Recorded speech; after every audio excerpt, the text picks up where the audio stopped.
இந்த நெருக்கமான சூழ்நிலையில, இந்த ஆழமான கிடங்குல, இந்த முடியாத நிலையில, இந்த இக்கட்டான நிலையில கர்த்தருடைய கரம் என் மேல அமர்ந்து அவர் இன்னைக்கு சொல்லுகிற வார்த்தை, நீ எழுந்திரு.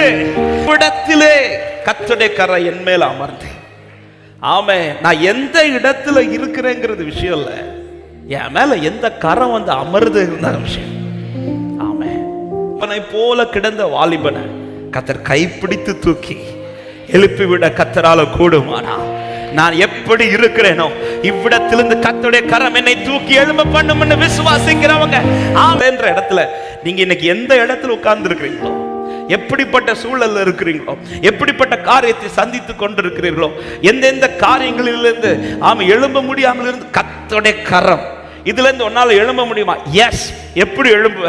என் பலத்தில் அல்ல, கர்த்தருடைய கரம் என் மேல அமர்ந்து, கர்த்தருடைய கரம் என் மேல அமர்ந்து நான் எழும்புவேன்னு சொல்றவங்க, சூறை செடியிலிருந்து என்னால் எழும்ப முடியும், ஓரே பர்வதத்திலிருந்து என்னால் எழும்ப முடியும், உலர்ந்த எலும்புகளின் பள்ளத்தாக்கிலிருந்து என்னால் எழும்ப முடியும், எந்த ஆழத்திலிருந்து என்னால் எழும்ப முடியும். எப்படி இது சாத்தியம்? கர்த்தருடைய கரம் என் மேல அமர்ந்து. ஹல்லேலூயா.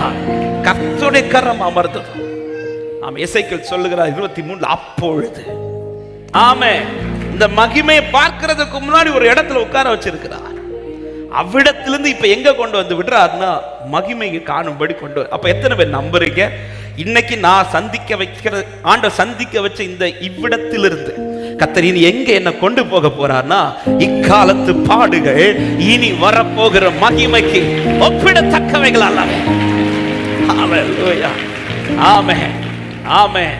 இவ்விடத்திலிருந்து மகிமை, இந்த சூரச்செடியிலிருந்து ஒரு மகிமை, ஹல்லேலூயா. இந்த பள்ளத்தாக்கிலிருந்து ஒரு மகிமை, இந்த இல்லாய்மையிலிருந்து ஒரு மகிமை, இந்த அழுகையிலிருந்து ஒரு மகிமை, இந்த நெருக்கத்திலிருந்து ஒரு மகிமை. எத்தனை பேர் இந்த காலை நேரத்தில் தைரியமாய் சொல்ல முடியும், என் தேவன் எனக்கு தீமையை செய்யவில்லை, அவர் மகிமைக்காகவே சகலவற்றையும்